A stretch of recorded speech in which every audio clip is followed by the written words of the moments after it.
సినిమాలు పైరసీ చేశాడు. Betting apps తో కూడా డబ్బులు సంపాదించాడు. 1-2 కోట్లు కాదు 13 కోట్లకు పైగానే సంపాదించాడు. ఆ డబ్బంతా జల్సాలుగా తగిలేశాడు. ఇదంతా విచారణలో ఒప్పుకున్నాడు ఐబొమ్మ రవి. టీవీ9 చేతిలో ఐబొమ్మ రవి కస్టడీ రిపోర్ట్ ఉంది. 12 రోజుల కస్టడీలో రవి చెప్పిన వివరాలు కోర్టుకి సమర్పించారు అధికారులు. రవి 2 రకాలుగా సినిమాల్ని కొనుగోలు చేశాడని చెప్పి పోలీసులు చెప్తున్నారు. క్యామ్కార్డర్ ప్రింట్కి ఒక ధర, హెచ్డి ప్రింట్కి ఒక ధర అతను చెల్లించాడు. ఒక్కో సినిమాకి క్యామ్కార్డర్ ప్రింట్కి అయితే $100, హెచ్డి ప్రింట్కి అయితే $200 రవి చెల్లించాడని చెప్పి పోలీసులు చెప్తున్నారు. కోవిడ్ తర్వాత తన బిజినెస్ మరింత మెరుగుపడింది అని చెప్పి రవి చెప్పాడంటున్నారు. ఆన్లైన్లో సినిమాలు చూసే వారి సంఖ్య కోవిడ్ తర్వాత బాగా పెరిగిపోయింది. దీంతో తనకి బాగా డబ్బులు వచ్చాయని రవి ఒప్పుకున్నాడు. రవికి ఉన్న 7 బ్యాంక్ ఖాతాలకు మొత్తం 13,40,00,000 రూపాయలు వచ్చి పడ్డాయి. ఆన్లైన్ బెట్టింగ్ యాడ్ల ద్వారా ఒకసారి ఏకంగా 1,78,00,000 రూపాయలు వచ్చాయని కూడా విచారణలో తేలింది. ట్యాక్స్ ఇబ్బందులు రాకూడదని తన సోదరి చంద్రికకి 90 లక్షల రూపాయలు పంపించాడు అతను. అలాగే లావాదేవీలు మొత్తాన్ని కూడా విదేశీ కరెన్సీ రూపంలోనే అతను చేశాడు.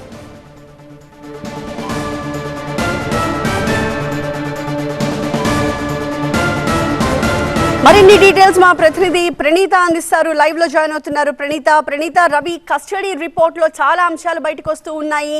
అతను ఎంత సంపాదించాడు, ఏ రకంగా సంపాదించాడు, దేనికి ఎంత ధర పెట్టాడు, వీటితో పాటుగా ఇంకా ఎలాంటి కీలకమైన ఇన్ఫో బయటకు వస్తోంది? దాదాపు 12 రోజుల పాటు అతన్ని పోలీసులు విచారించారు. ఈ 12 రోజుల్లో రవి ఏం చెప్పాడు అనేటువంటిది పోలీసులు కోర్టుకు సమర్పించారు.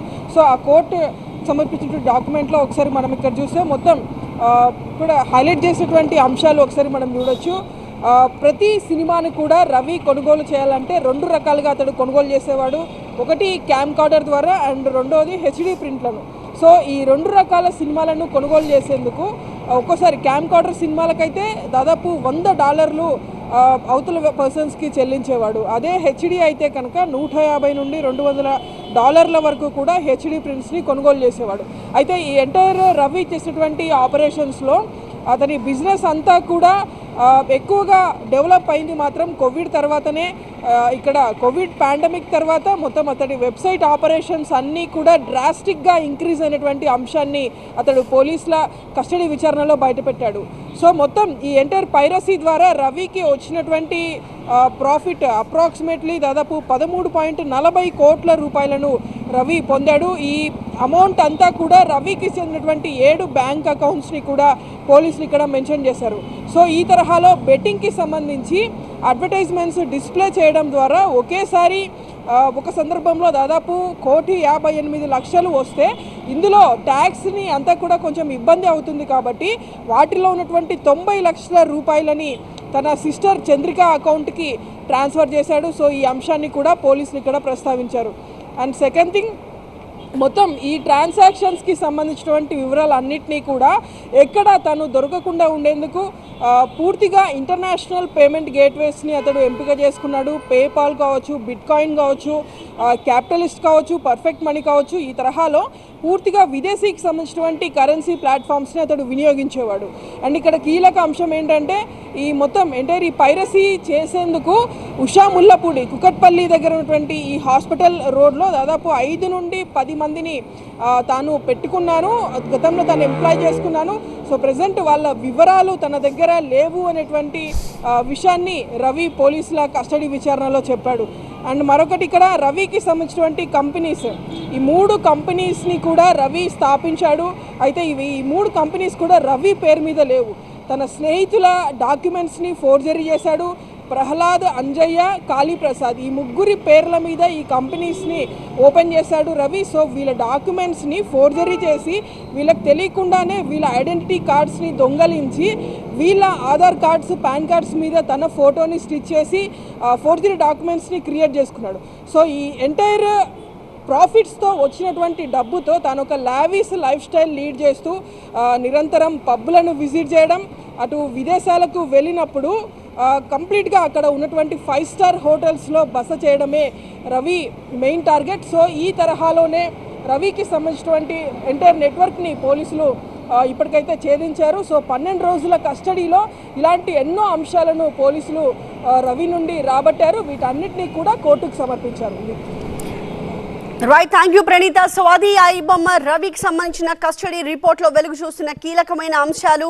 మొత్తం 12 రోజుల కస్టడీలో రవి అధికారుల విచారణ సందర్భంగా ఏమేం వివరాలు చెప్పారు అన్నవి పూర్తిగా ఈ కస్టడీ రిపోర్ట్లో పొందుపరిచారు పోలీసులు. అయితే సినిమాల్ని ఏ రకంగా కొనుగోలు చేశాడు, దేనికి ఎంత ధర విధించాడు, ఎంత ధర చెల్లించాడు, వీటన్నిటికి సంబంధించిన డీటెయిల్స్ ఆ కస్టడీ రిపోర్ట్లో మనకు కనిపిస్తూ ఉన్నాయి. అయితే అధికారులు అతన్ని విచారించిన క్రమంలో అతన్ని కోర్టులో హాజరుపరచడానికి విచారణ సందర్భంగా తీసుకువెళ్తున్నప్పుడు టీవీ నేను అతన్ని మాట్లాడించడానికి ప్రయత్నించింది. ఈ క్రమంలో అతను చాలా ఆగ్రహంగా రియాక్ట్ అయ్యాడు. ఐబొమ్మ రవి అని సంబోధించడం పట్ల కూడా చాలా సీరియస్గా రియాక్ట్ అయ్యాడు. తన పేరేంటి అని చెప్పి ఎదురు ప్రశ్నించాడు. అలాగే అంతా కోర్టులోనే తేల్చుకుంటానని చెప్పి ఈ సందర్భంగా రవి అన్నాడు. రవి చెప్పండి, మీరు రవి ఐబొమ్మల మీరు నా పేరు రవి, ఐబొమ్మ రవి. చెప్పండి. కాదు, నా పేరేంటి? అదే రవి చెప్పండి. మొత్తం జరుగుతున్న మీరేం అడుగుతున్నారు? ఇష్యూస్ సంబంధించి మీరు ఏం చెప్తారు? ఇప్పటివరకు ఎందుకు అడగలేదు? మొత్తం పైరసీ చేశారని చెప్తున్నారు. దాదాపు 4 సంవత్సరాలుగా మీరు ఏం చేశారు? మీ రోల్ ఏంటి చెప్పండి. అసలు మిమ్మల్ని పోలీసులు అరెస్ట్ చేశారు, మీరు ఏం చెప్పదలుచుకున్నారు? కోర్టులో మాట్లాడుతారు.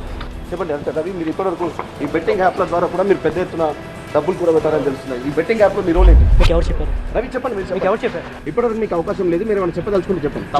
కోర్టులో మాట్లాడండి. రవి, అవన్నీ ఫాల్స్. ఓకే, ఈ బెట్టింగ్ యాప్ల ద్వారా మీరు ఏం చేశారు? బెట్టింగ్ యాప్స్ నేను ప్రమోట్ చేసిన ఎవరు చెప్పారు మీకు? పోలీస్ చెప్తున్నారు. మీరు బెట్టింగ్ పోలీస్ చెప్తే అయిపోతుందా? ఐబొమ్మ దాంట్లో మీరు సైట్ పోలీస్ చెప్పారంటున్నారు. బెట్టింగ్ బగ్స్ ఉన్నాయి కదా, ఐబొమ్మ బెట్టింగ్ బగ్స్ ఉన్నాయి కదా, ఐబొమ్మ సైట్ లో ఐబొమ్మ సైట్ లో బెట్టింగ్ బగ్స్ ఉన్నాయి కదా, బెట్టింగ్ ని ప్రమోట్ చేయడానికి.